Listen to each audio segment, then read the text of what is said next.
પહેલાં તારીખ 10મી ઓગસ્ટ 2013ના દિવસે વિશ્વ સિંહ દિવસની ઉજવણી શરૂ કરી હતી। ત્યારબાદ આ ક્ષેત્રમાં કામ કરતી અનેક સંસ્થાઓ જોડાઈ હતી। ભારતમાં અને ગુજરાતમાં વર્ષ 2013થી વન વિભાગ દ્વારા વિશ્વ સિંહ દિવસની ઉજવણીની શરૂઆત કરવામાં આવી।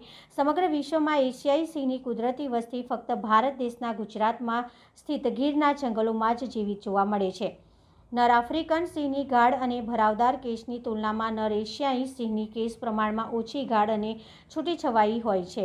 આફ્રિકન સિંહની સરખામણીમાં એશિયાઈ સિંહની ઓછી ગાઢ અને છૂટીછવાઈ કેસના કારણે એશિયાઈ સિંહના કાન સહેલાઈથી દેખાય છે। એશિયાઈ સિંહ પેન્થેરા લિયો આફ્રિકન સિંહ પેન્થેરા લિયો પારસિકા સિંહની આ બંને પેટા જાતિઓ વચ્ચે સૌથી વિશિષ્ટ લાક્ષણિકતા એશિયાઈ સિંહના પેટની સંપૂર્ણ લંબાઈના ભાગમાં હાજર લચીલી ગોદડી જેવી ચામડી છે, જે આફ્રિકન સિંહોમાં જોવા મળતી નથી।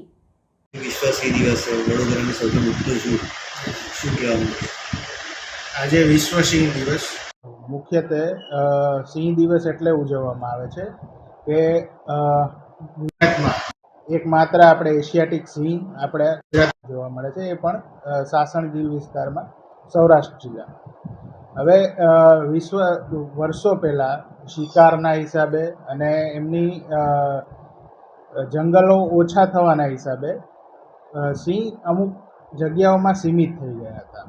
એના હિસાબે એમની જે જનસંખ્યા હતી એ બહુ ખૂબ જ ઓછા પ્રમાણમાં થઈ હતી અને સાસણગીરમાં જે તે સમયે સાસણગીરમાં જ માત્ર ને માત્ર 20થી 25 સિંહ રહી ગયા હતા અને ત્યાંથી હાલના દિવસે એની સંખ્યા 600+ થઈ છે। એટલે એના જે પબ્લિકને માણસોને જે છે એની માહિતી પૂરી પાડવા, એના સંરક્ષણ માટે થઈને એમને ખ્યાલ રહે એના માટે થઈને વિશ્વ સિંહ દિવસની ઉજવણી કરવામાં આવે છે। ઝૂમાં કેટલા વર્ષ થયા કે સિંહ કેટલા પ્રમાણમાં સિંહ આવ્યા છે અને હાલમાં કેટલા સિંહ? હાલમાં આપણી પાસે એક સિંહણ છે, બરાબર। બીજા લઈ આવવાની પ્રક્રિયા ચાલુ છે। બીજા ઝૂ સાથે એનિમલ એક્સચેન્જ પ્રોગ્રામ અંતર્ગત બીજા સિંહ લઈ આવવાની કામગીરી આપણે ચાલુ છે। મંજૂરી મળતા એ પણ આવી જશે। આપણે 1876માં શ્રી સયાજીબાગ ઝૂની સ્થાપના થઈ છે। ત્યારથી ઝૂમાં સિંહ આપણી પાસે હતા જ શરૂઆતથી અને વર્ષો અહીંયા આપણે બચ્ચાનો પણ જન્મ થયેલો છે અને ખાસા પ્રમાણમાં આપણી પાસે એ પણ સમયે સિંહ હતા। આજે કેટલામું વર્ષ સાથે વિશ્વ સિંહ દિવસનું? આજે લગભગ છેલ્લા 10 વર્ષથી વિશ્વ સિંહ દિવસ ઉજવવામાં આવે છે। આપનો પરિચય?